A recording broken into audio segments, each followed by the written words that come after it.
नई सोच, सही दिशा की प्रस्तुति। कोरोना महामारी का कहर भारत में तेजी से आगे बढ़ा और केंद्र सरकार ने लॉकडाउन की घोषणा की। ये लॉकडाउन बहुत लंबा चला, करीब 7 महीने बीत गए हैं। सारा कारोबार, सारा भारत, सारा आवागमन, सब कुछ रुका हुआ है। अब 7 महीने के अंतराल के बाद जब थोड़ा बहुत लॉकडाउन उठाया गया है, आवागमन के रास्ते खोले गए हैं, व्यापार धंधे को, छोटे बड़े कामकाज को छूट दी गई है, तो एक नई समस्या का आविर्भाव हो रहा है। कुछ विदेशी कंपनियां हैं जो भारत में अपना कारोबार जमाना चाहती हैं, तो पढ़े लिखे लोग धीरे धीरे ऑनलाइन खरीदी के प्रलोभन में आ रहे हैं। ये प्रमादवश भी हो रहा है, ये सस्ता सामान मिलेगा ये सोचकर भी हो रहा है। घर बैठे आसानी से सामान अपने घर पहुंचेगा, पसंद आएगा तो रखेंगे वरना वापस चला जाएगा, ये सोचकर भी हो रहा है। ऐसे करते हुए दो बहुत बड़े कारोबारी, एक अमेजॉन और दूसरा फ्लिपकार्ट, भारत में आए। बहुत व्यापक मात्रा में इन लोगों ने अपना व्यापार वाणिज्य जमा दिया। हजारों लाखों की संख्या में इनके सदस्य हैं, और लोग जो सदस्य नहीं हैं वे भी अमेजॉन से, फ्लिपकार्ट से बड़ी मात्रा में ऑनलाइन खरीदारी करते हैं। कोरोना महामारी के कारण कारोबार बंद था, लोगों के व्यापार वाणिज्य सब ठप थे, तो रोजगार सब रुक गया था, आमदनी का स्रोत बंद हो गया था। गरीबों और मध्यम वर्गीय लोगों के लिए तो ये दुखदाई था। जो धनवान थे, अच्छा खासा कमाते थे, उनको भी काफी मार पड़ रही थी। और इसके अतिरिक्त बेरोजगारी बढ़ती चली गई। आमदनी का स्रोत जब बंद हो गया तो लोगों की गरीबी बढ़ती चली गई। हजारों लाखों भारत में ऐसे लोग हैं जिनके घर खाने के फांफे पड़ने लगे। लेकिन 6-7 महीने के बाद में जब ये लॉकडाउन समाप्त किया गया है और वापस कारोबार धीरे धीरे प्रारंभ हो रहे हैं, व्यापार वाणिज्य पटरी पर आ रहा है, तो इस बीच में ये त्योहारों की सीजन को, त्योहारों के मौसम को प्राप्त करके अमेजॉन ने, फ्लिपकार्ट ने नाना प्रकार के डिस्काउंट ऑफरें की है। और इस प्रकार लोग सस्ते में सामान लेने के प्रलोभन में, घर बैठे सामान प्राप्त करने की लालसा में अमेजॉन की तरफ, फ्लिपकार्ट की ओर देखते हैं, ऑनलाइन खरीदारी करते हैं। इन सब के बीच में भारत के पढ़े लिखे लोग, भारतीय समाज सामाजिक समीकरणों को भूल जाते हैं। वैसे मैं एक जैन साधु हूं, व्यापार से मेरा कोई लेना देना नहीं, व्यापार की बातें करना मेरा उद्देश्य नहीं, लेकिन समाज में बैठा हूं। समाज के समीकरणों के साथ में साधु साध्वियों का भी लेना देना होता है। साधु संत समाज से अछूते नहीं रह सकते, समाज के बीच में वे रहते हैं, समाज के बीच में जीते हैं। इसलिए समाज के दुख, समाज की समस्याएं, समाज में खड़ा हो रहा असंतुलन और समाज का वर्ग विग्रह, ये सभी लोगों पर असर करता है। भारत का ये दुर्भाग्य है, भारतीय समाज का ये दुर्भाग्य है कि भारतीय समाज कभी ईस्ट इंडिया कंपनी के भारत आने के बाद धीरे धीरे गुलामी की गर्त में चला गया था। अभी अमेजॉन और फ्लिपकार्ट के तौर पर विदेशी कंपनियों को वापस स्थान देकर, उन्हें पनपाकर, उन्हें कारोबार देकर, उनकी आमदनी करवाकर, और दूसरी जगह से कारोबार बंद करवाकर, उनकी आमदनी को कम करवाकर, कई लोगों को बेरोजगार बनवाकर गरीबी को आगे बढ़ा रहा है और पुनः गुलामी की ओर आगे बढ़ रहा है। इस बात को बहुत गहराई से समझना चाहिए। जब कभी भी हमारी गली में, हमारे मोहल्ले में या हमारे गांव शहर में कोई छोटा मोटा भी कामकाज लेकर, दुकान लेकर, कारोबार लेकर कोई व्यक्ति बैठा होता है, तो वह व्यक्ति उस कारोबार से अपना घर पालता है, उसके कुटुंब कबीले की परवरिश करता है, उनका भरण पोषण करना उस दुकान पर निर्भर होता है। इसके सिवाय उस दुकान में, उस कारोबार में, उस छोटे बड़े कामकाज में जो भी वो नौकर चाकर रखता है, तो नौकर चाकर के भी अपने अपने परिवार होते हैं। उस दुकान से उस व्यक्ति को जो पगार मिलता है, वेतन मिलता है, उससे वे नौकर चाकर अपना घर चलाते हैं, अपना परिवार का गुजारा करते हैं।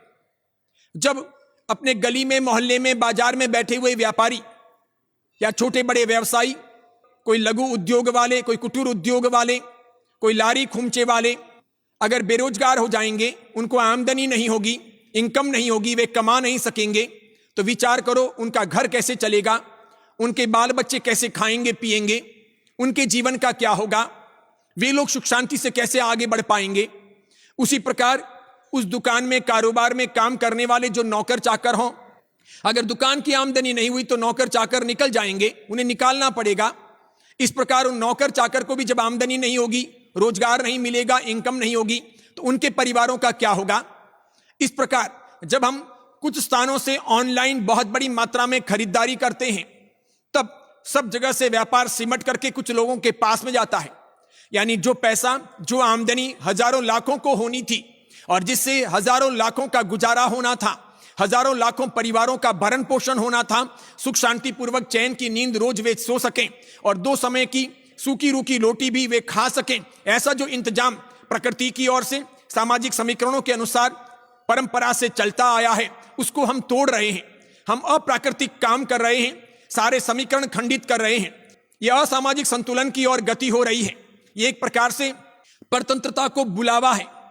ऐसा करने से, यानी कि अमेजॉन हो, फ्लिपकार्ट हो या ऐसी ही दूसरी कोई कंपनियां हो, उन कंपनियों को बहुत आमदनी करवाने से, सब चीजें ऑनलाइन खरीदने से और अपने बाजार से, अपने गली मोहल्ले से या अपने गांव शहर से सामान नहीं लेने से धीरे धीरे ऐसा वातावरण पनपेगा कि गरीबी बढ़ेगी, बेरोजगारी बढ़ेगी। आमदनी जब नहीं होगी तो व्यापारियों की, धंधा व्यवसाय करने वालों की, लारी खुमचे वालों की चिंता बढ़ेगी, उनमें तनाव बढ़ेगा।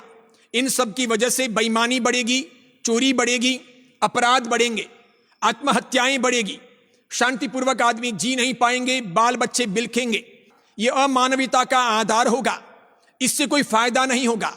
और इसीलिए एक बार समग्र भारतीय समाज को, जैन हो, हिंदू हो, मुसलमान हो, सिख हो, ईसाई हो, पढ़े लिखे हो, समृद्ध हो, सुशील हो, समझदार हो, उनको इस अर्थ में, इस रूप में चिंतन मनन करने की आवश्यकता है कि हम समाज के अंग हैं, समाज के बीच में रहते हैं, भारत राष्ट्र हमारा है, सबको आमदनी होनी चाहिए, सबके गुजारे चलने चाहिए, सबका पेट भरना चाहिए, सबको थोड़ा बहुत भी अपने अपने हिस्से का मिलना चाहिए, ताकि वे शांति से जी सकें, ताकि वे अपराध ना करें, वे चोरी जारी ना करें, बेईमानी का साम्राज्य व्याप्त न बने।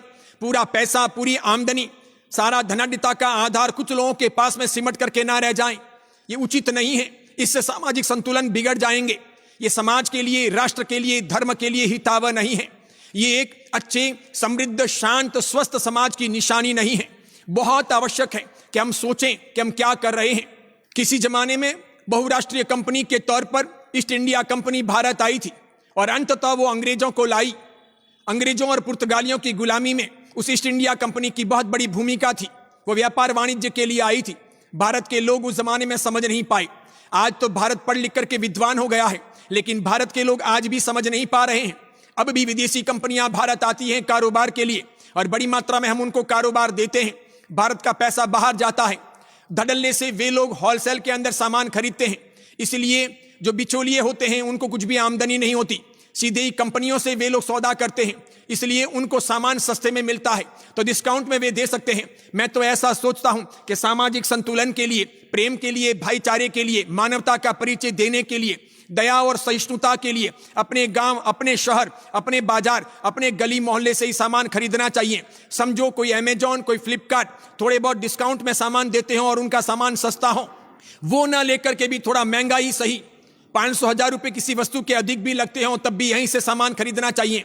अगर कपड़ा है, किराना है, साग सब्जी है, दूध है, अन्य खाने पीने की चीजें हैं, कॉस्मेटिक्स हैं, इलेक्ट्रॉनिक्स वस्तुएं हैं, सौंदर्य प्रसाधन हैं, ये सब चीजें और अन्य अन्य वस्तुएं हैं, रेडीमेड गारमेंट्स हैं, ये सब भी जब हम वहीं से लेने लगेंगे तो फिर यहां बाजार में बैठे हुए लोग करेंगे क्या? वे कमाएंगे कैसे? उनका घर चलेगा कैसे? और भूलो ना कि कहीं ना कहीं आपकी उसमें सहभागिता है। आपका भी कोई कारोबार होगा, आपका भी कोई परिवार होगा, आपका भी छोटा बड़ा कोई धंधा व्यापार वाणिज्य होगा, छोटी मोटी नौकरी होगी। अगर आपके साथ में भी इस प्रकार की घटना घटेगी, वहां कोई ग्राहक नहीं आएंगे या आपकी नौकरी छूट जाएगी, आपका कारोबार अगर ठप हो जाएगा, आपका व्यापार अगर नहीं चलेगा, आपका लारी खुमचा अगर नहीं चलेगा, तो आप जियोगे कैसे? इसीलिए हम अगर दूसरों को जिलाएंगे तो दूसरे हमको जिलाएंगे। हम दूसरों को जीने के लिए आधार दें ताकि दूसरे हमको जीने के लिए आधार दे सकें।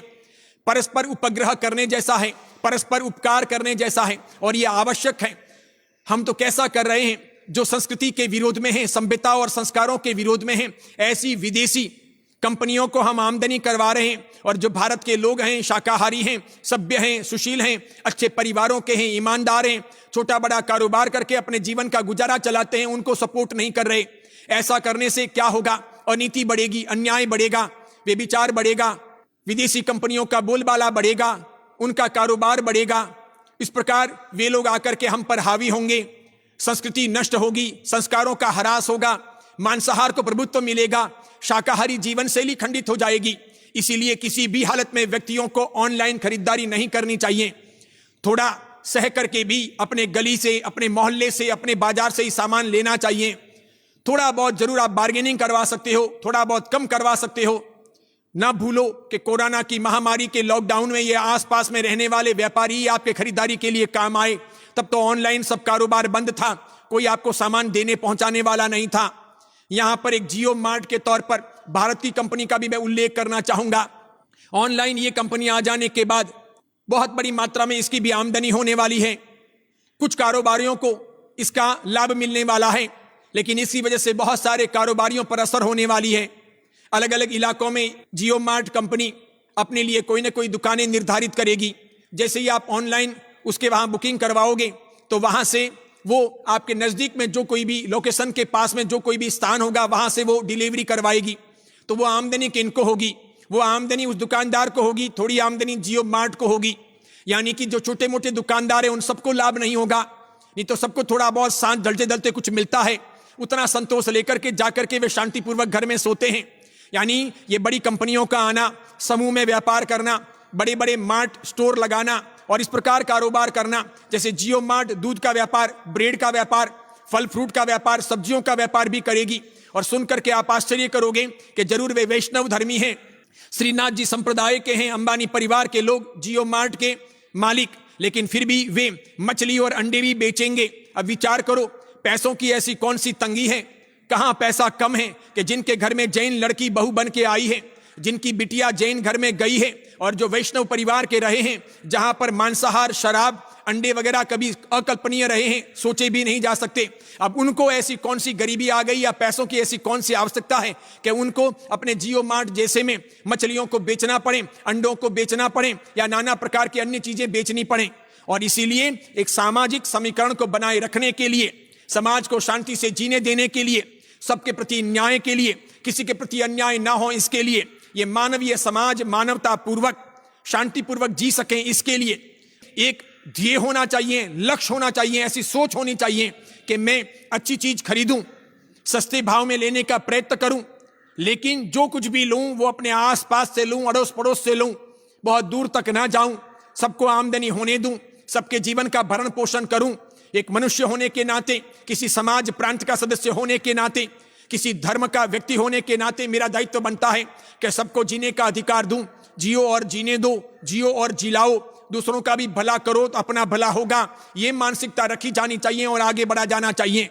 मैं आशा करता हूं आप सभी लोग सुज्ञजन सोचेंगे, समझेंगे, विचार करेंगे, विशेष करके युवक युवतियां सोचेंगे और हर हालत में ऑनलाइन हम ना खरीदें, जो कुछ बाजार में मिलता है वहीं से खरीद करके लाएं, ऐसा प्रयास करेंगे। आप सबको सद्बुद्धि मिले, अच्छी सोच मिले, इन कामनाओं के साथ में ओम शांति ही। आज इतना ही। आचार्य श्री विमल सागर सुरीश्वर जी महाराज जैन धर्म की श्वेतांबर मूर्ति पूजक तपागच्य शाखा के तेजस्वी श्रमण है। वे महान आचार्य श्री बुद्धि सागर सुरीश्वर जी महाराज साहिब की उज्जवल परंपरा के प्रभावशाली वंशज है। वे जिन शासन के सजग प्रहरी, युवाओं के जीवन शिल्पी, नए युग के कुशल पथ दर्शक, पंथ संप्रदायों की आपसी सद्भावना के उद्घोषक, समाज हित चिंतक, क्रांतिकारी विचारक, दीर्घदृष्टा, स्पष्ट व निडर ओजस्वी प्रवचनकार है। सोशल मीडिया के माध्यम से वे घर घर पहुंचे हैं। उन्होंने हजारों लाखों लोगों की जिंदगी बदली है। अगर आपको उनके वीडियो पसंद आए हो तो उन्हें लाइक कीजिए, शेयर कीजिए और आचार्य विमल सागर सूरी जी के नाम से चल रहे YouTube चैनल को सब्सक्राइब कर उसके पास रहे बेल के बटन को क्लिक कीजिए ताकि उनके नित नए वीडियो देखने का आपको अवसर मिल सके। विमल सागर सूरी जी के नाम से बने उनके फेसबुक पेज को भी लाइक कीजिए तथा नई सोच सही दिशा के नाम से बनी उनकी मोबाइल एप्लीकेशन आज ही प्ले स्टोर से डाउनलोड कर लीजिए। आइए हम सब मिलकर वैचारिक क्रांति का सूत्रपात करें। अपनी सोच बदले, दिशा बदले, दशा बदले।